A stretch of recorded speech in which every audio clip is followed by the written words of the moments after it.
Assalamualaikum warahmatullahi wabarakatuh. Nama saya Wulan Alabianingrum dari NIM 096 akan mempresentasikan makalah Ulumul Quran yang berjudul Tafsir dan Ta'wil dalam Memahami Al-Quran. Sebelumnya kita akan membahas yaitu deskripsi tafsir dan ta'wil. Definisi tafsir dan ta'wil. Tafsir adalah yang berasal dari bahasa Arab yaitu al-fasr, menjelaskan, menyikapi, dan mengungkapkan mana-mana yang terfikir. Menurut Abu Hayyan yang berpendapat bahwa tafsir adalah ilmu yang mengkaji secara mengungkapkan lafaz-lafaz Al-Quran, hukum-hukumnya, petunjuk-petunjuknya, baik secara kata tunggal atau dalam susunan kalimat atau frase, dan makna-makna yang mungkin dikandungnya di dalam makna dan kesempurnaan semua itu. Yang kedua yaitu ta'wil, berasal dari kata al-aul, yaitu kembali, seakan-akan mengembalikan sebuah ayat kepada makna-makna yang dikandungnya. Sedangkan menurut istilah, ta'wil adalah memalingkan pengertian suatu lafaz dari makna yang rajih kepada makna yang makna yang marjah karena ada dalil yang mengikutinya. Epistemologi tafsir dan ta'wil menurut Abid Al-Jabir dibagi menjadi tiga, yaitu bayani, irfani, dan burhani. Epistemologi bayani adalah sebuah berpikir yang berpusat pada teks sebagai otoritas penuh untuk menentukan kebenaran makna.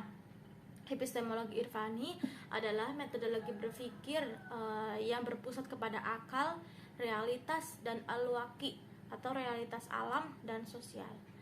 Yang ketiga, epistemologi burhani adalah metodologi berpikir yang didasarkan ke atas pendekatan atau pengalaman langsung atas realitas spiritual keagamaan. Selanjutnya, tafsir itu epistemologi bayani atau burhani. Ada beberapa kalangan beranggapan bahwa tafsir pada akhirnya lebih mewakili semangat epistemologi bayani dibandingkan burhani, di mana pola persebaran pengetahuan tafsir berlangsung secara terpusat, sangat berorientasi fikih hukum dan tekstual. Ta'wil itu epistemologi bayani atau irfani menurut Nasr Hamid, sebab ketika ta'wil telah identik dengan kaum sufi secara umum menggunakan epistemologi irfani dalam pemikiran-pemikiran mereka, maka proses pemaknaan terhadap teks akan selalu berkaisar pada makna garis vertikal. Pada akhirnya sangat sering menciptakan kesan-kesan ideologisasi makna. Akan tetapi pada faktanya perkembangan ta'wil secara tidak terlihat berkembang dalam tradisi para sufi yang berusaha memaknai teks kitab suci. 2. Terminologi tafsir dan ta'wil. Pendekatan ini berbeda-beda menurut para ulama, antara lain 1.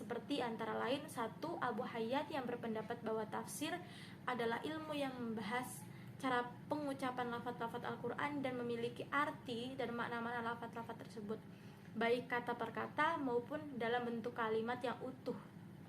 Yang kedua, Az-Zarkashi yang berpendapat bahwa tafsir adalah ilmu yang memahami kitabullah yang diturunkan kepada Nabi Muhammad dan menjelaskan makna-makna serta mengeluarkan hukum dan hikmahnya. Yang ketiga yaitu Az-Zarqani yang berpendapat bahwa tafsir adalah membahas tentang Al-Quran Al-Karim dari segi makna yang terkandung di dalamnya sesuai dengan maksud yang diinginkan oleh Allah Subhanahu wa Ta'ala, hanya sebatas kemampuan manusia saja. Sedangkan ta'wil dari segi terminologi adalah menafsirkan kalimat dan menerangkan maknanya baik sesuai dengan dohir kalimat maupun tidak. Dalam pengertian ini tentulah ta'wil dan tafsir menunjukkan arti yang sama. Ada suatu pendapat yaitu menurut ulama khalaf dari kalangan ahli fikih, ahli kalam, ahli hadis, ahli tasawuf yang berpendapat bahwa ta'wil artinya memalingkan lafaz dari kata yang rajih kepada arti yang marjuh karena ada dalil yang melandasinya. Pengertian berpendapatan ini mengindikasikan adanya perbedaan antara tafsir dan ta'wil. Selanjutnya, kolerasi antara tafsir dan ta'wil. Kolerasi ini seperti contoh firman Allah Subhanahu wa taala pada surat Al-Anbiya ayat 96 pada kalimat dia mengeluarkan yang hidup dari yang mati. Yang artinya apabila yang dimaksud di situ adalah mengeluarkan burung dari telurnya, itu bermakna tafsir. Akan tetapi jika yang dimaksud adalah mengeluarkan orang yang berilmu dari orang yang bodoh, maka itu tentunya adalah takwil. Dari penjelasan di atas jelas bahwa takwil lebih dari tafsir. Selanjutnya, urgensi tafsir dan takwil dalam memahami Al-Quran.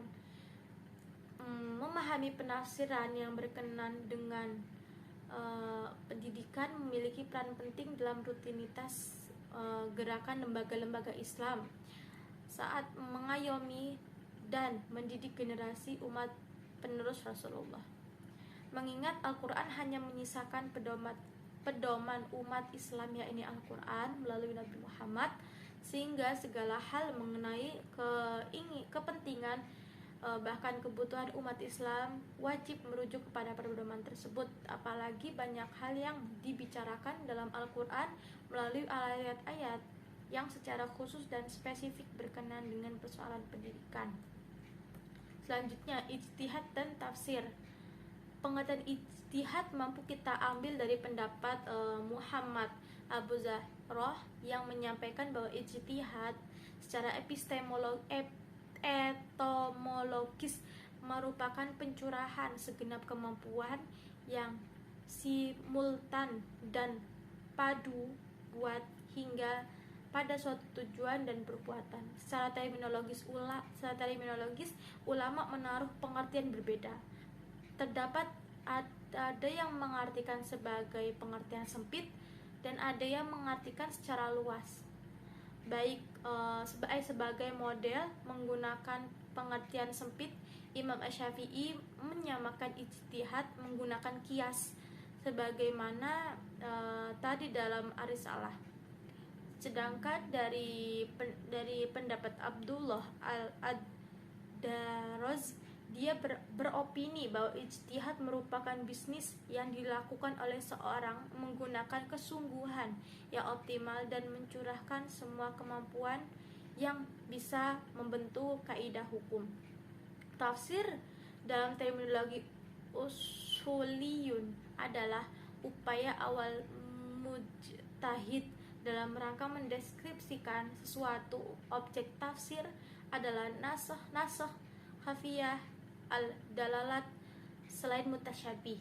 Otoritas tafsir terhadap lafaz khafi dan muskil berlaku bagi mujtahid.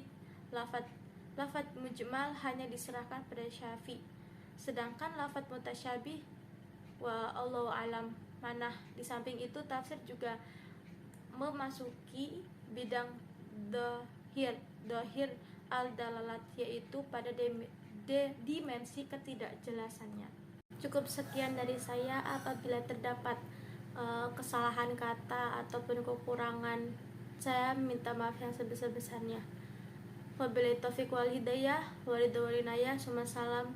Assalamualaikum warahmatullahi wabarakatuh.